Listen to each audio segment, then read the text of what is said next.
Mr. Roberts, you have been fired. Well, why? It doesn't matter why. The decision has been made. One day, when I was thinking I've only got a year before retiring, a young manager moved into my department. One day, he called me over and abruptly announced that he was firing me. I asked him why, but he refused to answer, and I had to give in. I felt lost and told my wife about what happened. My wife looked surprised. I went to the office the next day to pick up my belongings and found it in disarray. My name is Stephen Roberts. I'm an ordinary worker at a securities firm. I joined this company at 30 years old, and I've worked hard here for the past 29 years. I was only a year away from retiring. Mr. Roberts, I'd like to speak with you about this handover. Let's see, are you talking about this client? Yes, I've been assigned this company, and I'm not sure how we should handle them.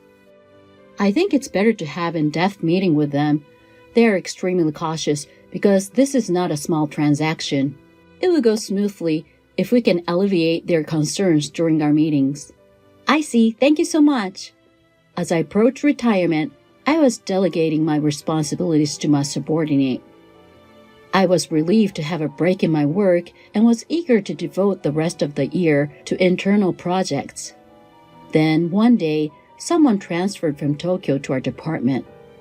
The branch manager introduced me to the man, and I noticed that he was still a young employee. A new employee has moved to our department? I wondered why. A new general manager has just been transferred to our department, he said. His name is Taylor Norris. Please introduce yourself. I have recently been assigned to this department and promoted to manager. My name is Taylor Norris. I am still young, but I will do my best to lead you all in the same manner that my father led this company. I am excited to work with you all. Hearing the surname Norris reminded me of the CEO's son's existence. And he is the CEO's son. I was convinced he was the CEO's son and that he had been appointed to the unusual position of department head at the age of 25. Who created this report? I did indeed. Why is the document in this format? Can you make it more readable? The format for this document was decided beforehand, and I only followed what was decided. What? I don't care when it was decided, but can't you revise it? If I find it difficult, I believe my father, the CEO, will find it more difficult. Do you give speeches like that in front of the president? I sincerely apologized. If I succeed my father as president and was presented with this document, I wouldn't want to read through it. Please make documents that will catch my attention. He would mention his father whenever he would speak. I know that new manager is the CEO's son, but he is so arrogant. He simply assigns the work to us and then leaves it to us. The other day, he complained even though I made a document exactly as he said, and that whenever I mentioned anything, he would bring up his father's name, so it's difficult to talk to him, people would complain. In fact, I heard him mention his father's name several times. I didn't pay attention to him because I was going to retire in a year. Mr. Roberts, could you please come in here for a moment? Can I assist you with something? Let's talk in private in the meeting room. Certainly. I returned after my lunch break to resume my work, but I was immediately summoned by the manager. I wondered what I had done wrong as I was suddenly summoned to a meeting. Was it about the new client? Or was there an issue with a previous client? Or was it something more serious? I had no idea why I had been summoned. Sir, am I in any trouble? Is it something else entirely? No, it's just a different matter. I asked what the meeting was about, but wasn't told any details, and was asked to come to the meeting room. So, as I went to the meeting room, I was thinking about why I was summoned. Well, please have a seat, he said. Yes, sir. I'm going to be direct. Mr. Roberts, you are fired. I was taken aback by the abrupt announcement of my dismissal and found myself at a loss for words. As he speaks, the manager holds out the termination letter from across the table, but I'm trying to remember what I've done, so his voice gone right past me. I tried to ask him why, and managed to wring a voice out. However, the manager did not provide the specific reason for the dismissal, but simply replied, "This matter has already been decided." Unsatisfied with the answer, I repeatedly asked for a reason, only to be brushed off with, "It's a decision that's been made. You are retiring next year anyway, so why think of it as an early retirement?" "No, but it's still a year away, and I'm still physically capable of working as hard as anyone else. I heard you've already completed handovers, and you don't do any outside work, do you? You're physically too old, aren't you?" "That is not correct. In any case, it has been decided that you'll be fired, so leave the rest to us, young people." "That's not fair. Don't you know who I am, Mr. Roberts? I could even tell the CEO if I wanted to. My decision is the same as the CEO's." The manager then left the room. I was left in a daze, unsure of what to do. After that, I had no choice but to return home, left speechless. What should I tell my wife? I have to tell her anyway. My mind was racing as I drove home, wondering what I was going to tell my wife and whether I would cause her unnecessary worry. I'm home. Welcome home. I've made dinner.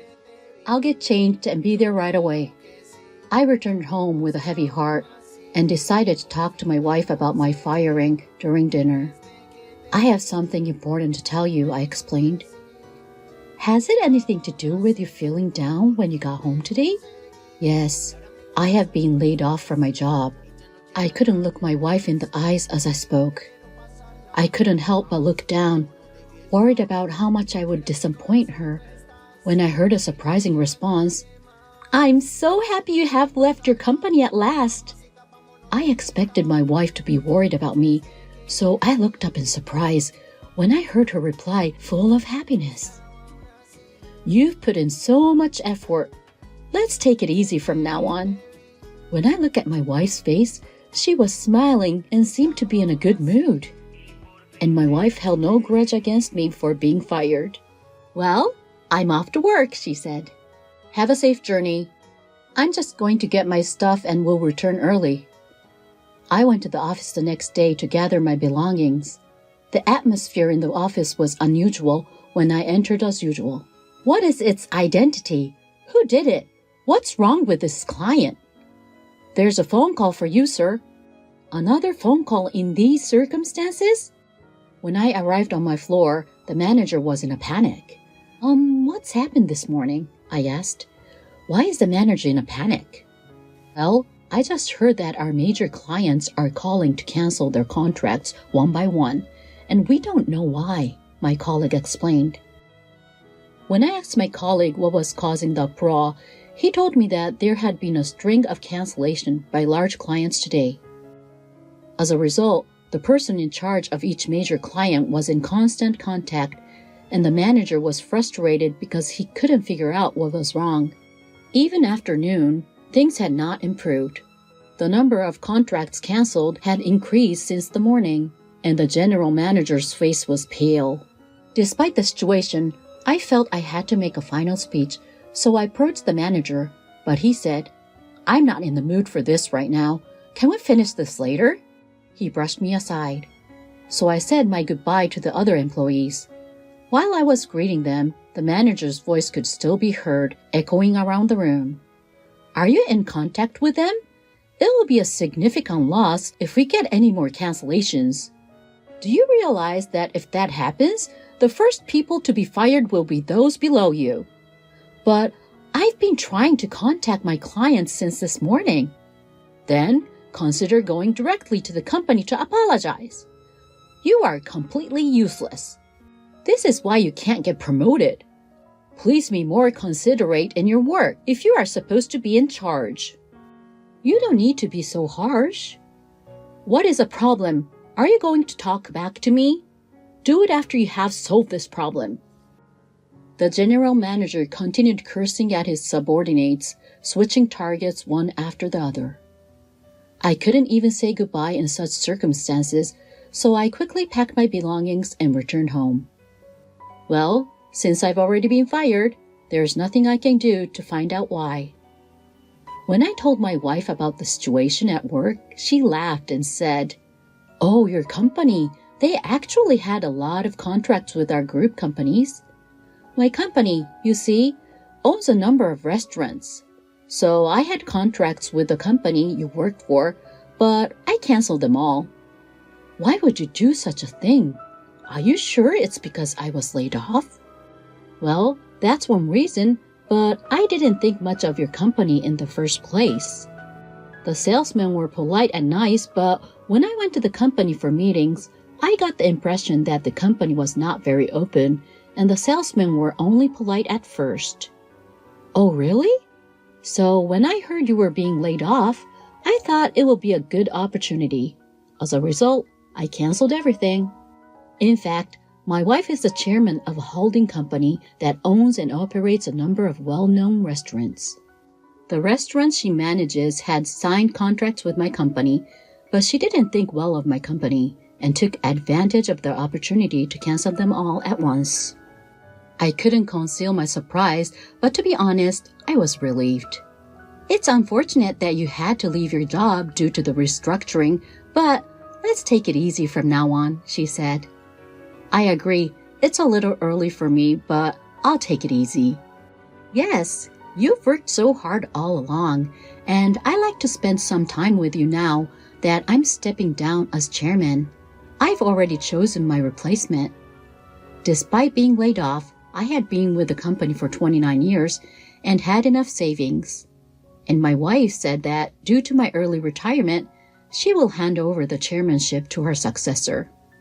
We entered into an early retirement and started spending our days leisurely.